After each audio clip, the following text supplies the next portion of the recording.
Hello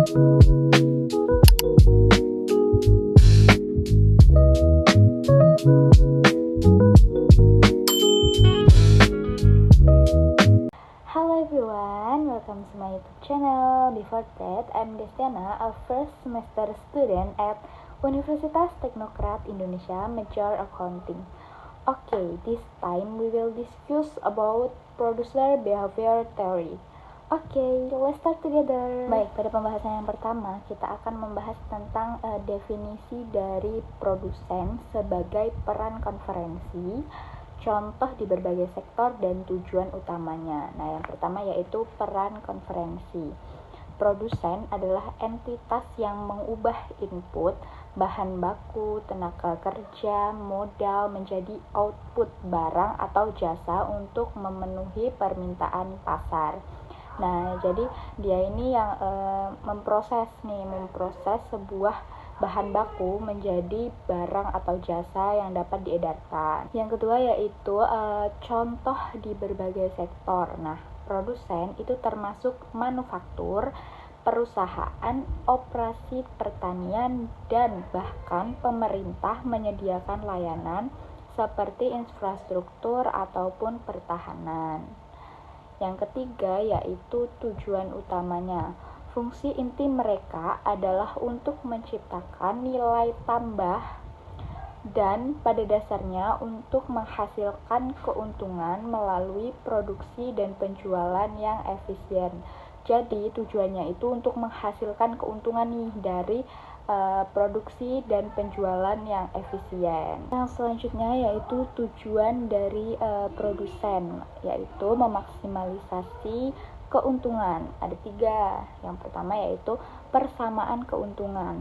Nah, produsen berusaha untuk memaksimalkan keuntungan dengan mengelola biaya mereka secara strategis dan tingkat produksi.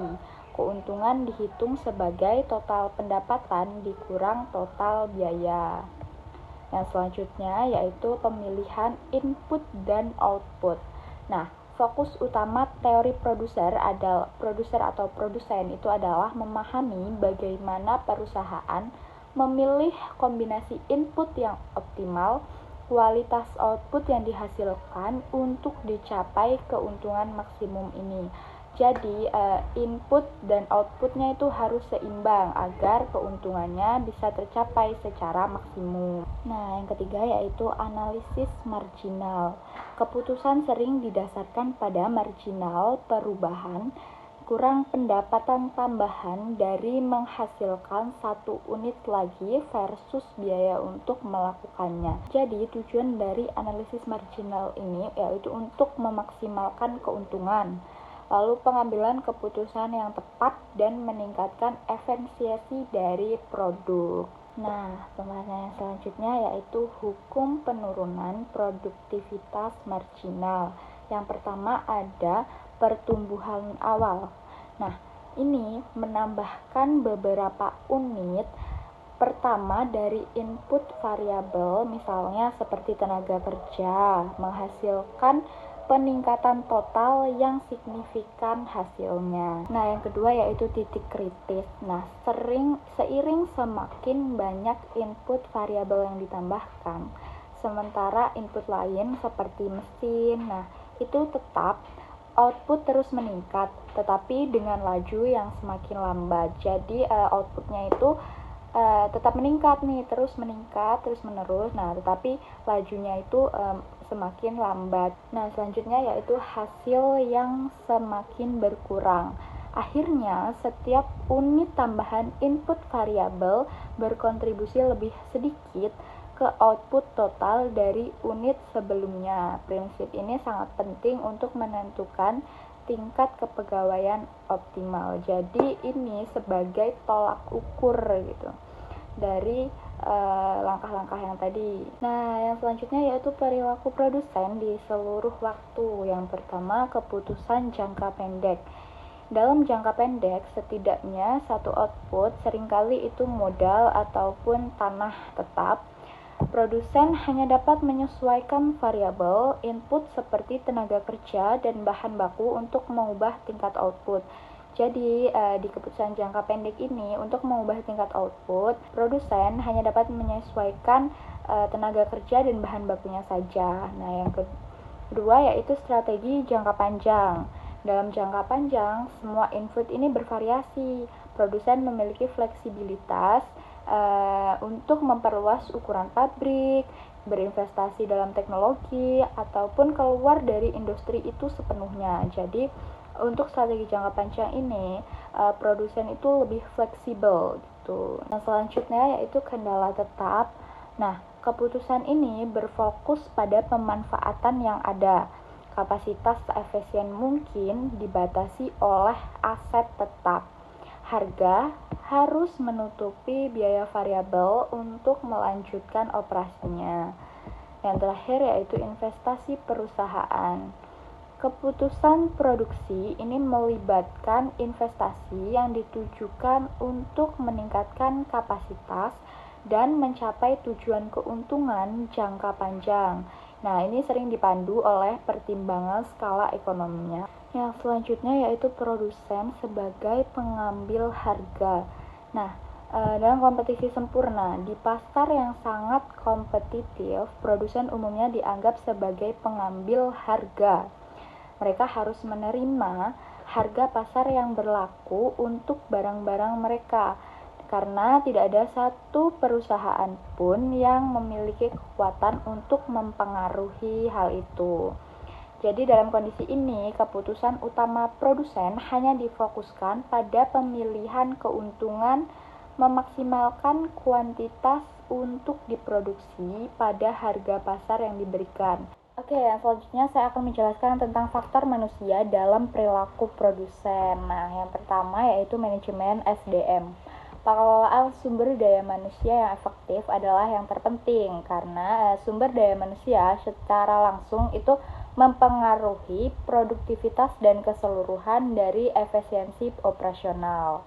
Yang kedua yaitu memaksimalkan efisiensi. Nah, perilaku produsen yang optimal memaksimalkan pemanfaatan sumber daya manusia sekaligus meminimalisir biaya produksi terkait, memastikan motivasi dan tenaga kerja yang cakep. Dan yang terakhir yaitu keuntungan dari manajemen itu sendiri. Perusahaan yang mengelola tenaga kerjanya dengan baik melalui pelatihan, insentif, dan organisasi dapat meningkatkan secara signifikan output dan profitabilitas dibandingkan dengan pesaingnya. Jadi, jika tenaga kerjanya itu baik, maka secara signifikan outputnya itu akan meningkat juga. Ini lebih baik dibandingkan dengan pesaing gitu. Oke, next yaitu studi kasus tentang hasil yang semakin berkurang dalam praktik. Nah, yang pertama yaitu skenario pabrik tekstil.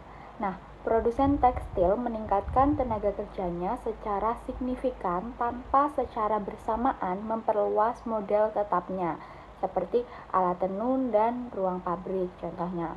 Yang kedua yaitu lonjakan produksi awal. Awalnya, penambahan pekerja menyebabkan peningkatan tajam dalam total output.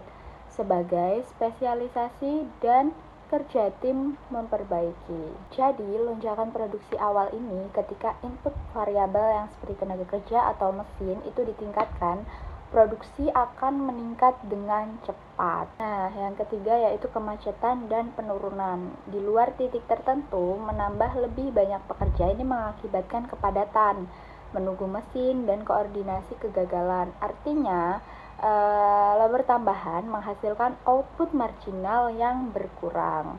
Dan yang terakhir yaitu ada alokasi optimal. Produsen harus mengidentifikasi tingkat tenaga kerja yang optimal, di mana biaya tambahan pekerja sama dengan pendapatan tambahan dari output mereka, memastikan keuntungan maksimum sebelum pengembalian yang berkurang, membuat perekrutan lebih lanjut tidak menguntungkan. Nah, dengan demikian, skenario pabrik tekstil yang saya deskripsikan tadi dapat dijelaskan oleh hukum hasil yang semakin berkurang yang menunjukkan bahwa ada batasan pada peningkatan produksi dan bahwa alokasi sumber daya yang optimal itu sangat penting untuk mencapai efisiensi dari produk tersebut. Oke, yang terakhir yaitu kesimpulan tentang pentingnya teori produsen ini. Yang pertama yaitu pengambilan keputusan yang tepat. Nah, ini menyediakan kerangka kerja bagi produsen untuk membuat efisien dan menguntungkan keputusan produksi mengenai sumber daya, alokasi, dan pengskalaan. Yang kedua yaitu menjelaskan pasar dinamik. Teori mengklarifikasi hubungan antara input produksi itu menghasilkan output, struktur biaya, dan dampak harga pasar pada pasokan. Yang terakhir yaitu relevansi strategis. Memahami dinamika ini sangat penting untuk pemimpin bisnis dan pembuat kebijakan berusaha untuk mempromosikan kesuksesan ekonomi, efisiensi, dan keberlanjutan sumber daya. Jadi pentingnya teori produsen ini bagi para pembisnis yaitu itu tadi pengambilan keputusan yang tepat, menjelaskan pasar dinamik dan relevansi yang strategis. Nah, jadi dengan memahami teori produsen, perusahaan dapat membuat keputusan yang lebih tepat dan efektif dalam mengelola produksi dan harga sehingga dapat meningkatkan keuntungan dan daya saing dari perusahaan tersebut. Okay, that was an explanation this time. If you have any question, you can ask in the column comment. I hope this knowledge is useful for all of you. Okay, thank you for attention guys. See you in the next video. Goodbye.